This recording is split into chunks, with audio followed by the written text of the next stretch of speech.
उभं राहून यांना सॅल्यूट करूया.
भारत माता की, भारत माता की, भारत माता की.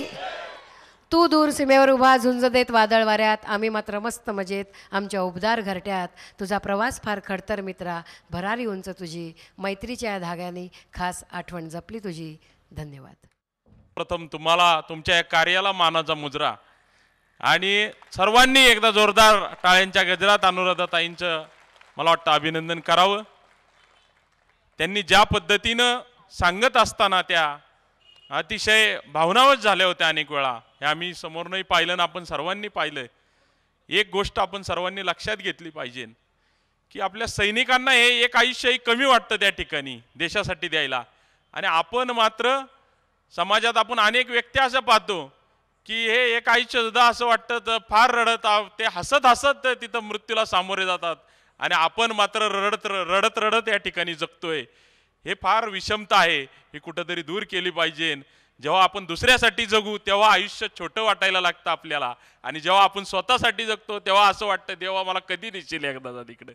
असं नाही तर आपण ह्या गोष्टीतनं काहीतरी शिकलं पाहिजे. अनुराधाताई सांगत असताना अक्षरशः अंगावरती रोमांच उभं राहिलं.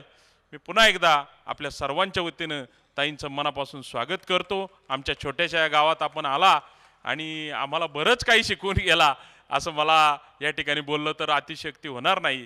मनापासून आपले आभार मानतो. धन्यवाद. आणि आपण जे काही या ठिकाणी निमंत्रण आम्हाला दिलेलं आहे मला वाटतं निश्चितपणे जास्तीत जास्त तरुण आपण कारगिलला जाऊ. सर्व त्यांचा जाण्याचा खर्च आपल्या प्रतिष्ठानच्या वतीनं या ठिकाणी घेतला जाईल हे मी याच ठिकाणी जाहीर करतो. बाकी कुठं जाण्यापेक्षा पर्यटन स्थळावर अशा ठिकाणी जा जिथं आपल्या सैनिकांनी आपला त्या ठिकाणी जीव प्राण दिलेले आहेत आणि आपल्याला या ठिकाणी सुरक्षित जगण्यासाठी प्रवृत्त केलेलं आहे. त्या ठिकाणी आपण निश्चित जावं. ताईंनी फार या क्षेत्रामध्ये मोठं काम केलं. अनेक मंडळींना त्या ठिकाणी नेऊन त्या सर्व ह्या कार्यांचा त्या सैनिकांच्या प्रसार करतात. त्यांना पुन्हा एकदा मी धन्यवाद देतो. जय हिंद, जय महाराष्ट्र. 1 मिनिट आता आभार प्रदर्शनाचं काम होईल आणि मग कार्यक्रम संपेल. जिथं अखंड मूर्तीचा तांडव चालतो अशा ठिकाणी या ताई आईची ममता देण्यासाठी आणि बहिणीचं प्रेम देण्यासाठी आजपर्यंत 14 वेळा गेलेले आहेत. हे सांगायला मी विसरलो होतो म्हणून त्याचा खास उल्लेख केला. आणि आजपर्यंत 450 लोकांना या ठिकाणी त्या घेऊन गेलेल्या आहेत. त्यांच्या पुढील कार्यात शुभेच्छा. आणि आता आभार प्रदर्शन श्री नितीन पाटील. हॅलो. या ठिकाणी समाजकारणाचा आपल्या कर्तृत्वानं ठसा उमटवणाऱ्या पिंपळी निलकचं भूषण आदरणीय सचिन भाऊ साठे यांच्या मार्गदर्शनाखाली स्वर्गीय राजीव गांधी सेवा प्रतिष्ठानच्या वतीनं नूतन वर्षानिमित्त स्वातंत्र्य सैनिक कैलासवासी भाऊसाहेब साठे स्मृती व्याख्यानमालेचं आयोजन करण्यात आलं होतं.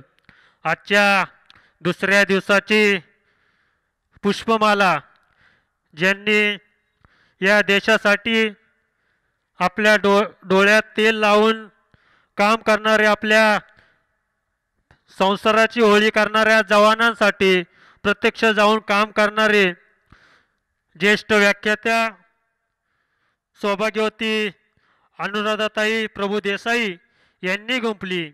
या कार्यक्रमाच्या निमित्तानं पिंपरी चिंचवड महानगरपालिकेच्या विद्यमान नगरसेविका सौभाग्यवती आरतीताई चोंदे, चिंचवड विधानसभा मतदारसंघाचे युवक काँग्रेसचे अध्यक्ष आदरणीय सचिनजी कोंढरे, पिंपरी चिंचवड शहर काँग्रेस पक्षाचे ज्येष्ठ नेते आदरणीय सुदामराव ढोरे, त्याचप्रमाणे पुणे जिल्हा शिक्षण मंडळाचे मानद सचिव आदरणीय डुंबरे साहेब, त्याचप्रमाणे पिंपरी चिंचवड शहर काँग्रेस पक्षाचे सरचिटणीस आदरणीय लक्ष्मणराव दळवी यांच्या प्रमुख उपस्थित संपन्न झाला. त्याचप्रमाणे या कार्यक्रमाच्या निमित्तानं उपस्थित असणाऱ्या सर्व ग्रामस्थांचं, नागरिकांचं आणि बंधू भगिनींचं स्वर्गीय राजीव गांधी सेवा प्रतिष्ठानच्या वतीनं जाहीर आभार आणि सहर्ष स्वागत.